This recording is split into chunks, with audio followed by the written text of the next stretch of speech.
Okay, welcome back to the channel. Today we're in the studio really talking a lot about the mechanics of the backswing, really specifically how to take that club back on the correct line to get it on plane on the downswing so you can really get the ball out there with maximum velocity and accuracy. So let's get right into it.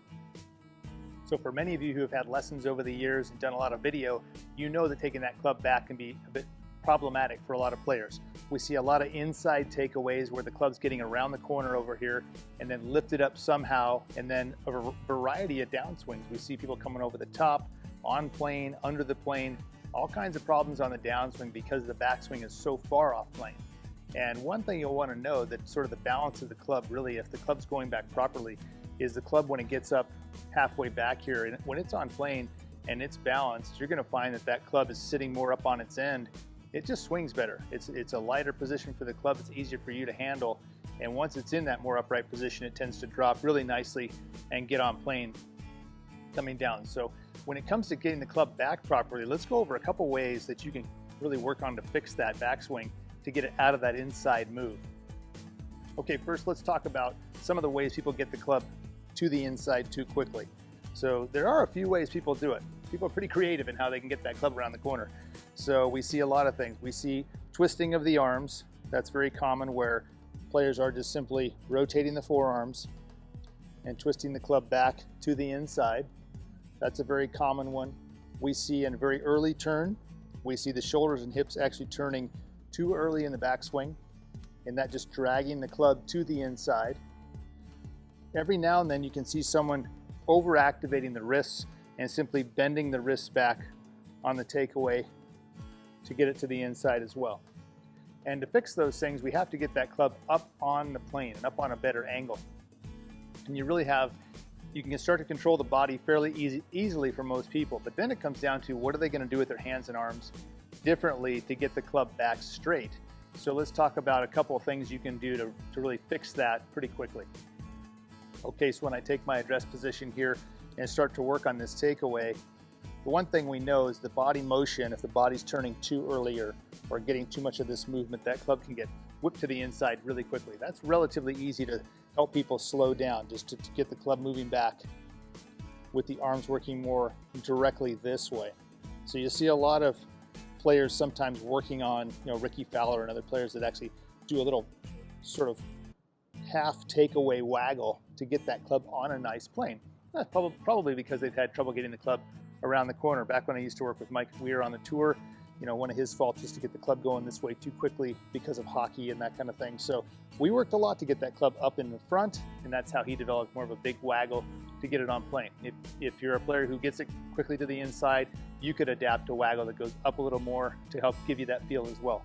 So a lot of players on tour, you will see some sort of movement like this, and that's just reminding them where the plane actually is. But the mechanics of that, just so you know, are you going to be holding the hips more still, holding the shoulders from rotating this way. You can tip them slightly on the right plane, but you don't want to rotate them flat. So controlling the body is sort of number one.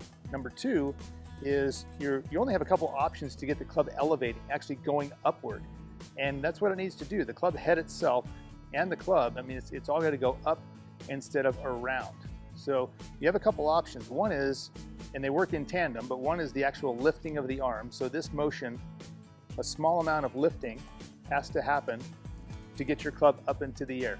Now that's going to happen as you're turning, but you do have to lift it as you go back. The left arm or your lead arm, it's just got to be lifting that thing up to get it up your chest. The other one is just hinging the club itself. You have to create some hinge to get it up the plane. And any of you who have actually worked in a mirror or in such a way where you could see the club in the backswing on a practice swing, you'll know if you hinge it, it starts to get up there.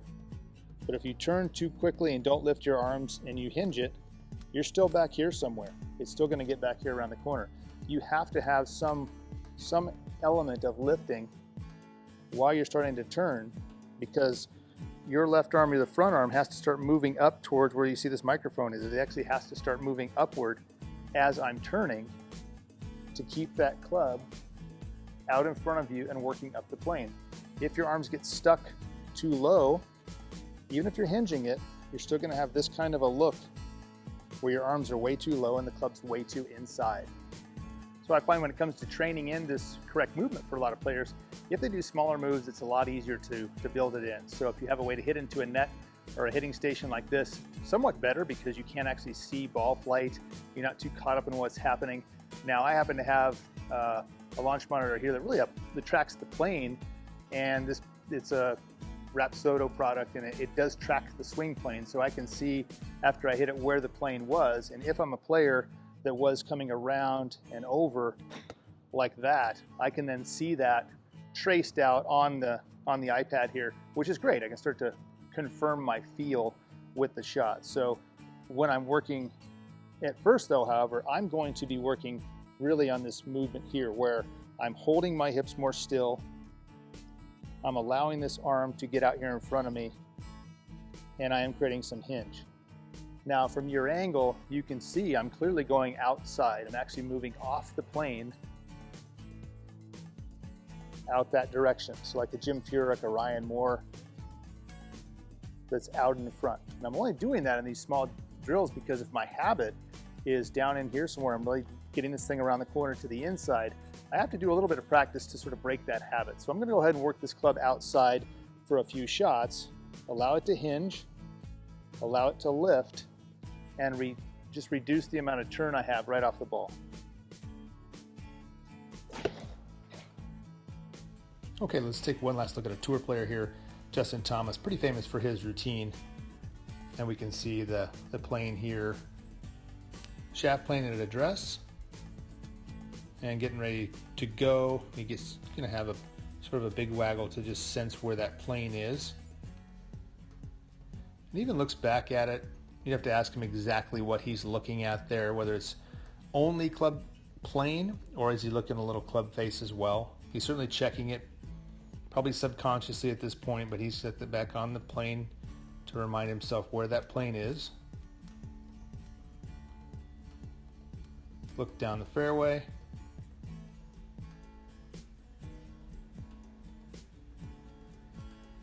There he goes, on basically the same exact plane as the waggle. So it's certainly doing its job. The rehearsal is allowing him to feel where that plane needs to be to get the club up the plane where he wants it.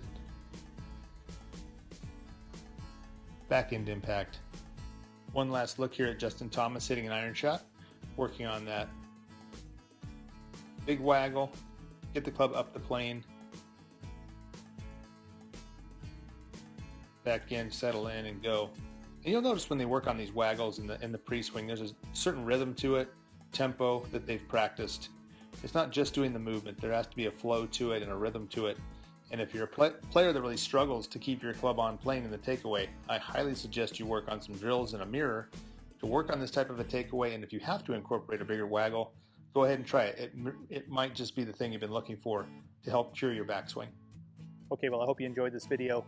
Really helping you with that takeaway, fixing that inside move, and getting that club back up on plane where it will be the most useful for you, give you more speed, more control, all the things we're looking for in the golf swing. If you enjoyed the video, please hit that like button, and if it's your first time here, please consider subscribing, and we'll see you in the next one.